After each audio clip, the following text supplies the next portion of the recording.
Oh no, Harry Potter. Yes, of course, my Harry. It's Leviosa, not Leviosa. Keren.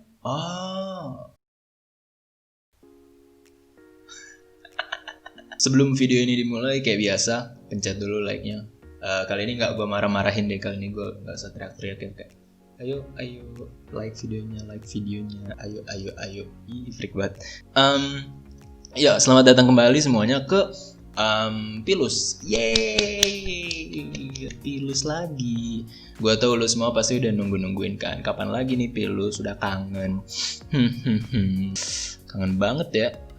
Anyway, selamat datang kembali ke Pilus. Di episode Pilus kali ini kita bakal ngomongin tentang bahasa, language.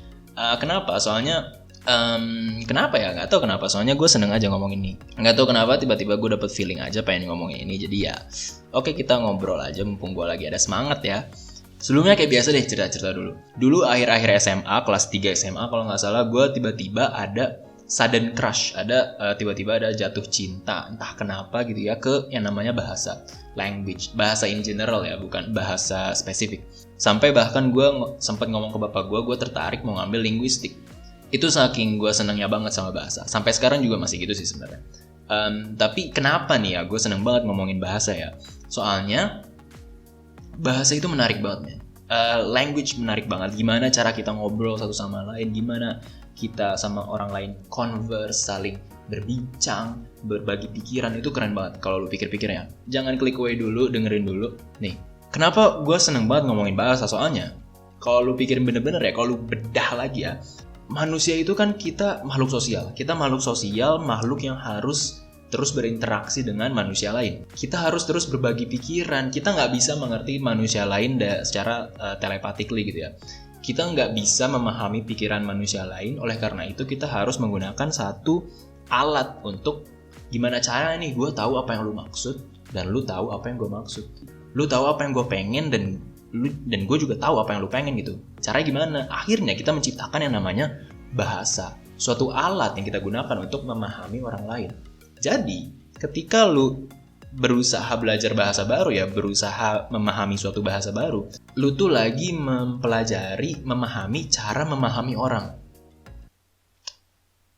Kok di otak gue kesannya lebih keren ya, tapi biasa aja setelah gue omongin. Pokoknya gitu, tapi ada beberapa alasan kenapa gue seneng banget ngomongin language in general.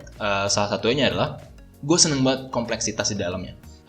Gimana yang dijelasinnya ya? Contohnya kayak gimana suatu bahasa itu came to be, gimana caranya bahasa ini berkembang, berevolusi seiring dengan culture kita dan akhirnya mengambil rupa seperti yang kita kenal sekarang, yang kayak bahasa-bahasa yang kita tahu sekarang. Dan itu tuh perkembangannya nggak kayak Pak, oke, ini bahasa kita gunakan ini sampai kiamat ya. Gimana, setuju Pak, oke, cetok lagi. Nggak kayak gitu. Bahasa itu sesuatu yang berevolve, berkembang secara natural di dalam kita. Dan makanya kayak contohnya bahasa Indonesia aja deh, nggak usah jauh-jauh. Bahasa Indonesia dulunya itu, bahkan bahasa Indonesia sendiri tuh nggak ada bahasanya, ngerti nggak? Bahasa kita itu kita tuh nyomot dari bahasa-bahasa lain. Tapi dari hasil nyomot-nyomot itu kita akhirnya memutuskan, oke, ini bahasa kita, bahasa negara Indonesia. Dan kalau dilihat dari sejarahnya sendiri ya, bahasa Indonesia kan basicnya Melayu ya kalau nggak salah. Iya benar. Sejarahnya aja bahasa Melayu itu ada bahasa Melayu tinggi sama Melayu rendahnya. Bagi lu yang nggak tahu Melayu tinggi Melayu rendah itu apa, itu tuh ya gampangnya ya, kita dulu ngomong satu sama lain biasanya pakai Melayu rendah, kayak bahasa gaul gitu lah biasa. Terus bangsa Barat datang ingin berdagang awalnya, terus akhirnya masuk ke urusan politik kita. Akhirnya terciptakan Melayu tinggi yang lebih terstruktur, lebih gimana, lebih jelas. Dan Melayu tinggi dipakai di ranah akademik segala macam, berkembang akhirnya ke sekarang. Perbedaan tuh mirip kayak bahasa baku kita sama bahasa gaul kita. Kayak kita nggak pernah kan ngobrol satu sama lain sebagaimana kita nulis di laporan gitu misalnya, yang formal gitulah, nggak ada kan. Jadi kayak misalnya kalau lu trace back, kayak lu cari lagi leluhurnya kayak gimana, ngomongnya kayak gimana, itu tuh kita bisa kelihatan deh ceritanya kayak gimana, kita akhirnya ngobrolnya kayak gini sekarang. Pokoknya keren banget. Terus yang hal lainnya adalah perbedaannya, men, kayak perbedaan gaya ngomong sama struktur katanya aja kayak beda banget nih. Contohnya kayak bahasa Indonesia sama Korea. Kalau lu ke Google Translate, misalnya nih kalau bahasa Indonesia saya ingin makan nasi. Kalau di Korea baba mogo shipo. Dari strukturnya udah beda banget dan dari pronunciation-nya juga beda. Kalau misalnya kita mau ngartiin bahasa Korea sesuai dengan gaya Indonesia, ini kalau kita artiin kayak bubble itu nasi, mogo makan, shipo ingin. Nasi makan saya ingin, kayak gitu. Jadinya dari cara kita mikir aja udah beda banget, dan itu tergambar dari bahasa kita yang kita pakai sehari-hari gitu ya. Dan kenapa sih bisa kayak gini? Kenapa bisa kayak gini? Soalnya kalau lu pelajarin lagi ya, soalnya bahasa Indonesia sama bahasa Korea itu tuh leluhurnya beda. Mereka nggak berada di dahan yang sama, di pohon bahasa gitu ya, ngerti nggak? Nah, jadinya kalau lu pikir-pikir lagi ya, kayak bahasa Korea yang strukturnya mirip lah kayak sama bahasa Jepang gitu, kayak gohan tabetai, sama aja kan kayak gohan nasi, tabetai tabe itu makan, tai itu ingin, nasi ingin dimakan, sama aja, strukturnya sama. Dan kalau lu pikirin lagi, berarti ini tuh dulu mereka tuh sempet awalnya satu bahasa. Culture mereka, masyarakat mereka tuh awalnya satu bahasa, cara ngomongnya sama karena ya dilihat dari strukturnya sama gitu ya. Tapi gara-gara suatu kejadian, dua civilization mereka itu kepisah dan akhirnya berkembang mengikuti waktu, akhirnya mereka jadi beda banget gitu. Bahkan dari penulisannya aja beda dan dari pronunciation-nya aja beda. Terus lagi kayak kalau misalnya lu belajar bahasa Korea, pasti lu Pak yang doyan-doyan K-pop tau lah. Bahkan huruf R di Korea aja itu tuh nggak sama kayak huruf R di Latin. Kayak N aja di Korea itu nggak ada huruf N, tapi ada suara yang mirip huruf N. Jadinya beda gitu dah pokoknya. Dan gue nggak tahu sih lu mikirin yang sama apa enggak, tapi menurut gue ini keren banget aja. Kenapa ya kok bisa kayak gitu? Jadi seru aja mikirnya. Terus yang paling gue seneng adalah bahasa itu bukan cuma kata-katanya doang. Bahasa is more than the words. Tapi ke konteksnya yang lebih penting, yang lebih penting itu konteksnya. Ketika lu lagi berbahasa, lagi berbincang, yang lu pahami itu bukan arti dari katanya, tapi arti dari gimana sih? Tapi the meaning of the word. Ngerti nggak? Bukan translationnya tapi meaningnya gitu. Contoh yang sangat keren ya, ada di kayak di film Arrival. Lu kalau belum pernah nonton film Arrival, tonton. Kalau misalnya lu nerd soal bahasa juga kayak gua, atau tentang alien, itu seru juga. Filmnya juga bagus in general. Kalau lu belum pernah nonton film Arrival dan mau nonton, di mute dulu di sini ya, soalnya ini bakal spoiler banget sampai ntar hilang. Di film Arrival ini ada karakter utamanya siapa sih karakter utamanya? Pokoknya karakter utamanya si Amy Adams ini, dia lagi diminta untuk ngertiin bahasa alien kan. Nah udah gitu sama generalnya diminta kayak pokoknya lu artiinnya dari recording ini aja, kalau nggak bisa kita ke orang lain.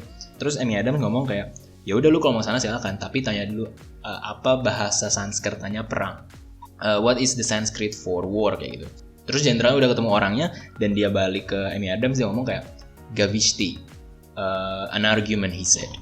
Terus katanya suatu pertentangan gitulah. Nah, terus kata si Amy Adams, artinya desire for more cows.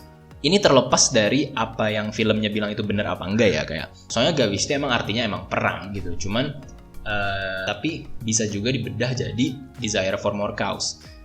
Tapi yang digambarkan filmnya itu bukan tentang literal meaningnya, tapi the context of the word gitu. Yang paling penting itu bukan literal translationnya, tapi meaningnya, artinya apa, konteksnya apa dalam bahasa itu.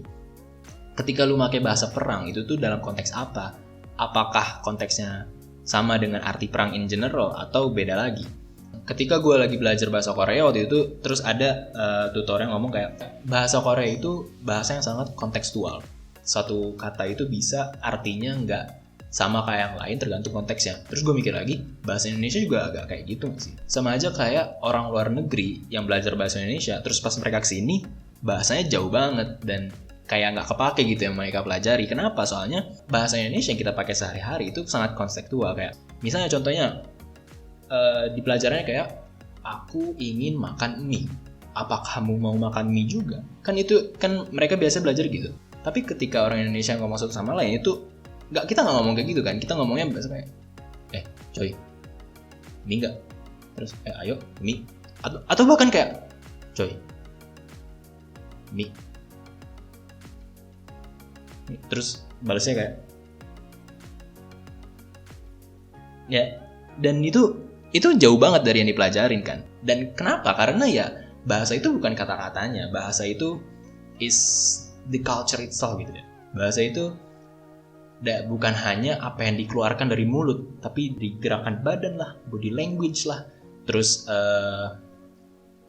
gaya pemaparannya lah, kayak gitu dah. Pokoknya keren banget. Belum lagi ke kenapa ada bahasanya kayaknya lebih enak didengar daripada yang lain.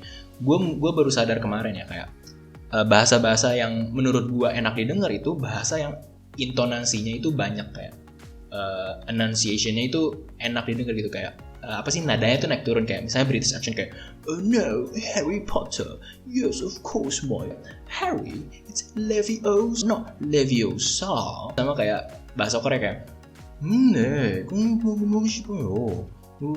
keren, tahu pun. Mereka nadanya banyak gitu, variatif. Kalau bahasa Indonesia kan cuma kayak saya ingin makan nasi, kita datar aja gitu ya. Maksud gue bahasa yang cara pas ngomongnya ya, kayak bahasa yang naik turunnya gitu ya, bukan nada yang nentuin artinya kayak Mandarin atau bahasa Arab. Pokoknya gitu dah. Jadi seru banget, man. Apalagi kalau di film Arrival sendiri, yang ternyata suara yang dikeluarin aliennya itu nggak ada hubungannya sama bahasa mereka. Mereka ngomong dari yang gambar-gambarnya itu. Keren banget dah. Jadi ya kalau misalnya lu belajar bahasa, itu tuh sama aja lu kayak mempelajari culture mereka, kayak mempelajari gimana suatu society itu berkembang dari mereka lahir brojol sampai sekarang ini kayak gimana gitu ya. Kayak gitu deh. Keren banget. Gue gak tau ya lu pada enjoy apa enggak gue ngomong kayak gini ya, tapi gue seneng aja ngomongin hal-hal yang gak penting gitu, yang mungkin ada orang yang suka juga apa enggak. Dan gue juga gak tahu lu pada suka konten kayak gini apa enggak. Oh iya, sebelum ini gue mau nge-share ini dulu deh, keren banget. Oh ya, sama di videonya juga gue makasih banget, kayak gila 19 subscriber men, 19 orang dengerin gue ngomong gak jelas. Gila kalian ini. Terus video Pilus terakhir juga ada 61 views, gila. Aduh, bentar lagi banyak kayak minta tanda tangan nih. Tapi kebanyakan ya keluarga gue sih yang nonton. Soalnya nih ya, ini komen aja kocak banget. Ini komennya nih kalau nggak temen gue, kakak sepupu, terus ada emak gue, asik. Emang emak gue the best banget dah. Temen gue ini nih, emang komennya itu aja di setiap video, tapi bapalah membantu. Makasih ya kawan-kawan. Oke, terima kasih yang udah mau dengerin omongan gue sampai menit ini. Mungkin ini lebih kurang menarik dari sebelumnya, tapi nggak apa-apa. Gue seneng aja ngomong kayak gini. Kalau siapa tuh lu seneng juga dan suka aja dengerin gue, nggak apa-apa.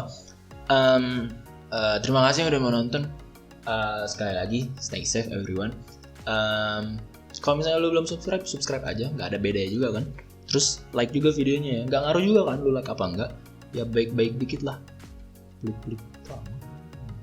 Oke. Stay safe everyone. Dadah. Bye-bye.